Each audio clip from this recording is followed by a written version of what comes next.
Olá, meus amigos e minhas amigas do canal, tudo bem com vocês? Gente, efetuaram finalmente a prisão do Jairo, vereador, e a Monique Medeiros, mãe do menino Henry. Então eu vim trazer para vocês aqui algumas considerações que eu fiz sobre o caso, analisando o caso, analisando aí a entrevista que eles deram para o Cabrini e algumas considerações que eu acho que ficaram no ar sobre esse caso. Vamos falar um pouco de psicopatia, o que é psicopatia, vamos falar um pouco do comportamento narcisista e vamos tecer algumas considerações. Então fique comigo até o final desse vídeo. Se gostou, deixe seu curtir, deixe seu comentário que eu respondo todo mundo. Bom, gente, finalmente, como eu já havia adiantado no meu vídeo anterior, o Jairo e a Monique foram presos pela acusação aí de terem matado o menino Henry com crueldade, né, com tortura. O que acontece? Foram descobertos aí dentro dos celulares da Monique que ela já sabia dessas sessões de tortura, né, que o Jairo tinha como expediente já se trancar com o menino e promover aí essas sessões de tortura, de bater nele, de deixá-lo marcado, de deixá-lo com dores, e nada fez para impedir que isso acontecesse. Isso aí pelo artigo 13 do Código Penal, ela vai responder pelo crime comissivo, né, por omissão, ela se omitiu. Mãe, até a própria babá também é um garante. O que é um garante? Aquele que tem por obrigação garantir a integridade física e moral daquele que está sob sua guarda legal, né? Então, eu já falei isso também no vídeo anterior. O que eu vim trazer para vocês? Vou deixar o card aqui em cima para quem quiser ver. O que eu vou trazer para vocês hoje de novidade? Está todo mundo estranhando o comportamento dos dois, né? Como que pode fazer isso com uma criança? Meu Deus, mas filho é filho. E esse questionamento surge na cabeça das pessoas.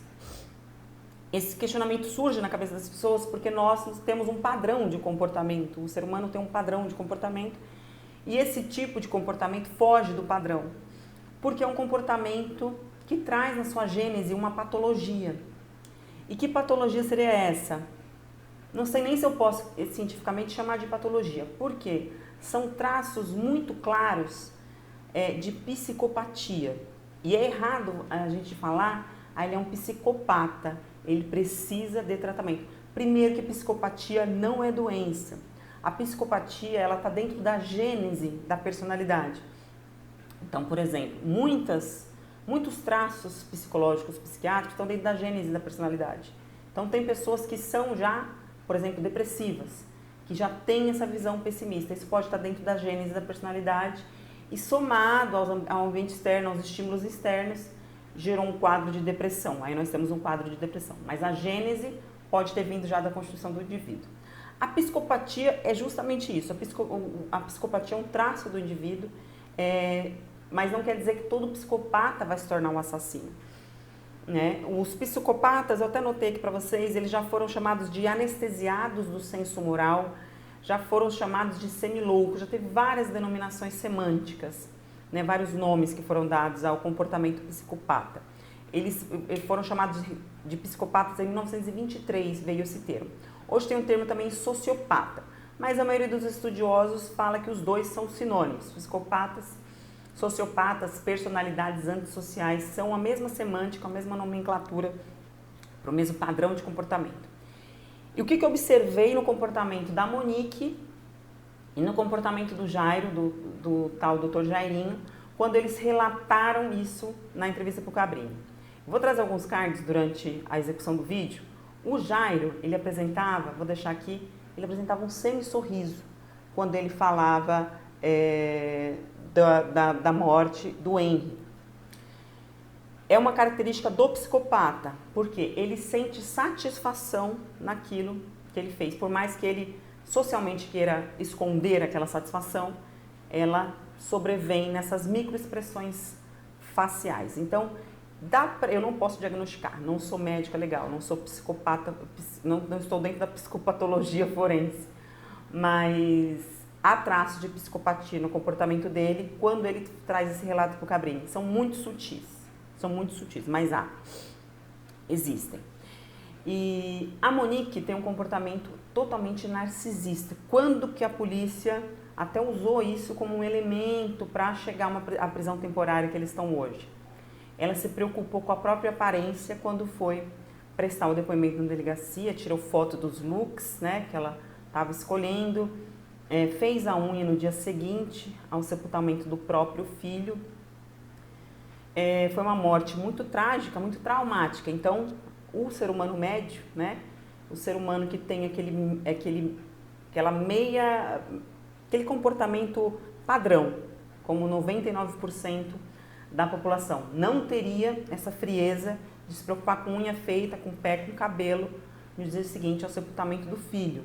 Certamente essa mãe, que não tem traço de psicopatia, não tem traço de comportamento narcisista, ficaria na cama, choraria o dia todo, procuraria aí o afago de alguém muito próximo a ela. Seria um comportamento esperado. O comportamento dela foi um comportamento que quebrou o padrão da naturalidade. Por quê? Aí a gente volta para as estatísticas.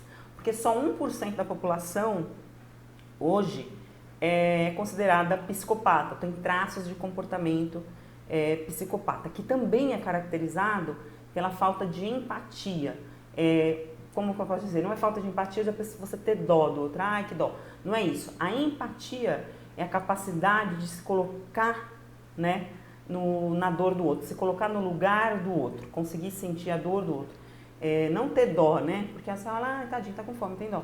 Mas você conseguir se colocar naquela posição, na posição do seu próximo.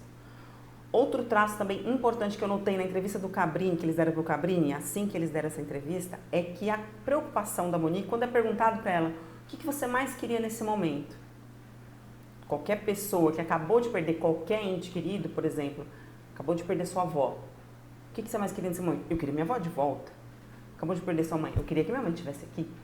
E o que ela fala é, eu queria a paz, eu queria viver em paz.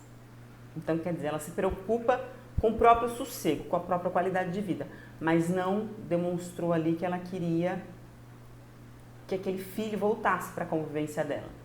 Talvez isso seja um traço também do narcisismo que ela carrega no seu comportamento, de que aquele filho, por mais que ela tenha, claro, o amor de mãe, o amor maternal, em um certo momento pode ter se tornado algum tipo de empecilho para viver a vida nova que ela almejava, porque ela mudou de apartamento, mudou de emprego, então teve toda uma nova dinâmica. E talvez aquele filho do casamento anterior não estava se adaptando a essa dinâmica, a gente já sabe o porquê, porque ele estava sofrendo maus tratos do padrasto, e isso, de certa forma, pode ter atrapalhado os planos dela. O narcisista, o egoísta, ele só vai se preocupar com si mesmo. Então, por exemplo, se você pergunta para um psicopata, você está arrependido do seu crime? Ah, tô, né? Tô preso há 20 anos. Então, assim, ele nunca vai falar, tô, né? Poxa, a pessoa morreu, né? Que pena que a família não tem mais o fulano de tal, a fulana de tal, que eu tirei a vida, né? Eu não posso devolver a vida de quem eu tirei. Nesse momento, você vê que a pessoa está se colocando no lugar da vítima. O psicopata não consegue fazer isso, tá? Mas, repito, nem todo psicopata ele vai se tornar um assassino, vai se tornar um sádico. A pessoa nasce com os traços psicopatas, mas o ambiente externo também contribui de forma decisiva para que ela venha ou não desenvolver esses atos de violência desmedida, como a gente viu aí no caso do Jairo, que já era um modus operandi que ele já tinha com outras crianças e culminou, infelizmente, na morte do menino Henry, que aí trouxe à tona toda essa personalidade que ele já tinha, que estava aí escondida por baixo de vários véus aí da vida particular dele, pessoal e política, né? Sempre tinha como esconder.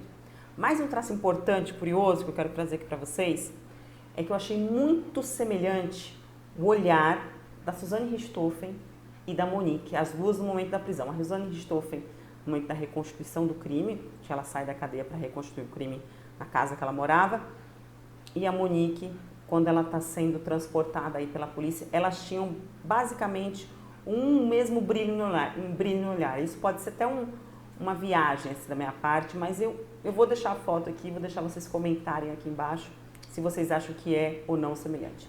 A Suzane, ela já foi estudada por vários vários psiquiatras forenses e identificaram nela diversos traços de psicopatia, principalmente na hora do julgamento dela, em que durante todo o julgamento, que durou alguns dias, ela não esboça nenhum tipo de emoção. Os cravinhos choram, a mãe dos meninos chora muito, mas ela em nenhum momento esboça reação. Semelhante com a Monique, que também foi presa e os policiais disseram que ela não esboçou nenhuma reação. A única vez que a Suzane esboçou reação no seu julgamento foi quando ela recebeu a sentença de prisão de 30, quase 42 anos, acho, de prisão que ela recebeu, não me recordo agora com exatidão. Por quê? Porque aquilo ia atingir diretamente a ela. Então só dói quando atinge a própria liberdade dela e ela mesma, o seu próprio corpo, a sua própria carne. Ela não consegue sentir o corpo, a carne, o sentimento de um terceiro. Bom, gente, essas são as minhas considerações sobre o caso. Eu quis trazer considerações que fossem novas, porque está se falando muito sobre esse caso. A gente sabe que eles foram presos, a acusação é de crime de homicídio qualificado, eles vão aí ser submetidos a um julgamento perante o tribunal do júri. A prisão deles é temporária, de apenas 30 dias, porque eles obstaram as investigações. Isso tudo vai ser falado à exaustão aí na imprensa. Ao final da prisão temporária de 30 dias, pode ser requerida preventiva e aí emenda uma na outra, né? Temporária e preventiva. E eles ficam presos até o julgamento. Não quer dizer que no 30º dia eles vão sair da cadeia. Quis trazer uns questionamentos sobre o estudo da psicopatia, da psicopatologia forense e tentar fazer com que vocês saiam um pouco do senso comum. Ai, como pode o ser humano fazer isso? Pode, o ser humano pode fazer isso, na medida de que ele tem esse traço da personalidade chamado psicopatia. Psicopatia não é doença, psicopatia não tem cura. Pode se manter controlado, mas não tem cura. Aí vai ter que se avaliar caso a caso a periculosidade do agente. Vai receber medida de segurança? Vai ficar lá com os louquinhos? Provavelmente não, porque para receber medida de segurança precisa não ter consciência da ilicitude. E o psicopata tem consciência da ilicitude. Ele só não consegue ter a compaixão, ter a empatia de sentir a dor, por exemplo, de uma criança, de um animal, né? E aí usa a sua superioridade para subjugar os outros, como o Jairo já vinha fazendo aí, agora foi descoberto. Há muitos anos que ele já tinha esse modus operandi. Então essas são as minhas considerações do caso até aqui. Vai ter um desdobramento, esse caso já ecoou até fora do Brasil. E a gente vai continuar estudando a psicopatologia forense, a medicina legal e outros aspectos desse caso e de outros casos midiáticos. Muito obrigada, até o próximo vídeo.